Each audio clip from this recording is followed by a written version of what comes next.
Hey, hello guys, welcome to this edition segment of Flying Lab. Sainz a little angry about Perez's situation after Racing Point exit. Carlos Sainz says he has been left a little angry at the way Sergio Perez has had to make way at the Racing Point for the incoming Sebastian Vettel. He says what Checo shows is that in F1 not everything is your performance. Judging on purely performance, there is no reason why he should leave Racing Point or why they don't want him. But in F1 there are other interests, things that come with performance that are very important. For me, Checo's exit is a shame because the team that he has trusted in for so many years that he practically saved from bankruptcy. Renault's Daniel Ricciardo, who is replacing Sainz at McLaren next year, said he felt it was not too late for Perez to find a race seat for 2021. Red Bull to pacify Max Verstappen before Sochi.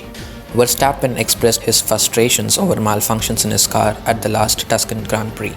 However, his patience wasn't trained enough to handle elimination on the first lap. Christian Horner came forth in a bid to clarify Verstappen's situation with the team.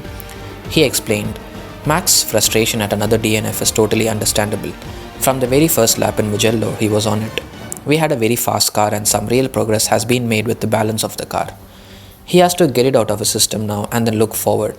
We will go through it with him prior to Sochi and discuss what has been done behind the scenes between the Honda and the team and what is rectified for the next race. Ferrari's 1000th Grand Prix was a mixed bag for the Italian team. On the one hand, they scored points with both cars for just the third time this season. On the other, they looked far from being able to mount a challenge at the sharp end. As the action moves on to Russia in a week's time, the Scuderia look to set to bring some new parts to their struggling SF1000. Though team principal Mattia Binotto has warned they won't have any major impact on the car's shortcomings. That's it for the Flying Lab today. Stay tuned to Plagiarize content for more F1 buzz.